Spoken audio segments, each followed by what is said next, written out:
Do you know where your client hangs out? Hey, brilliant women, I'm Yvette, and with me is Juliana. Hi. If you're joining us midway through the podcast series and want to know more about us, check out the intro video on this page. Today, we're asking, how are you a part of your customer's daily, weekly, monthly life? So, the last couple of episodes, we talked about who is your perfect client. How do you cultivate a relationship with them? How do they decide if they want to buy your product or engage in your services? Now we're asking, how do you reach them? How are you a part of your customer's daily, weekly, or monthly life? Ooh, that's a great question. It could be online, like social media, blogs, website, or maybe it's in person, like networking events, shows, seasonal growers markets. It can be any of those options depending on your transformational offering and how you connect to your perfect client on their customer's journey.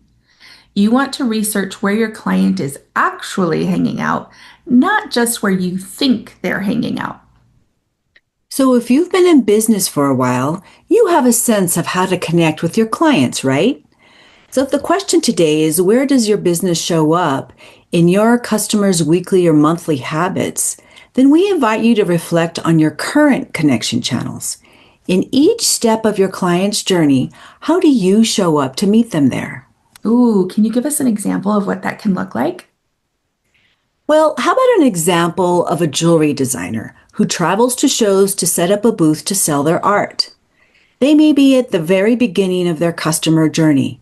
The jewelry designer has done the research to know that their perfect client will be at that particular venue. But what about after the event? How might that jewelry designer show up with regularity in the lives of their clients after that?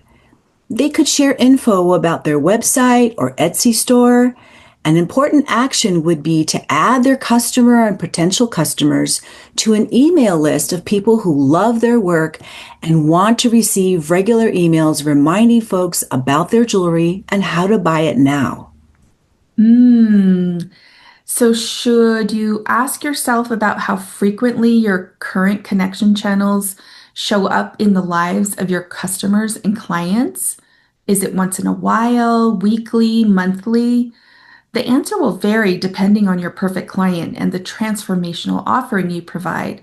But today, we want you to think about it and ask yourself, what is the combination of connection channels that will enable you to become a part of your perfect client's lives on a regular basis? And get very clear about the content that will help you connect deeply with them at each step of their customer journey. If your business is feeling stuck, maybe it's time to consider whether you are in the right connection channels and if you are offering the right content for your perfect client. Keep in mind what your client's problem or aspiration is.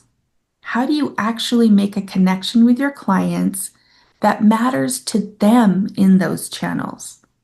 Yvette, how about one more example for a different type of transformational offering? Let's say that they're a real estate investor who looks for off market properties. The problem they solve is offering relief to a distressed homeowner. Their connection channel can be email blasts, phone calls, direct mail, or social media. Is this the way to be a part of their clients' lives on a regular basis? Are these connection channels working for them? Does one work much better than the others? We make connections when we position ourselves as the guide to help our clients solve a problem or reach an Mhm. aspiration, right?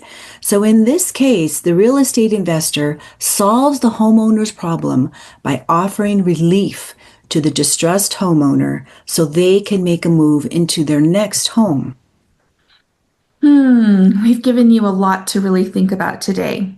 I know as business owners, we often get in the habit of doing the same thing over and over, and maybe we haven't taken the time to pause and reflect on how our businesses show up in our customers' or clients' daily lives and how we can add value to each part of their customer journey.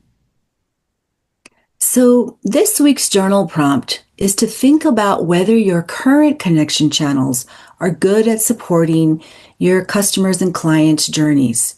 We invite you to take some time to sit, be still with your thoughts, get your favorite beverage, light a candle, and journal about your current connection channels. Next time, our question will ask, what are the most important processes that leverage your zone of genius in your business? So let's get unstuck. One question at a time.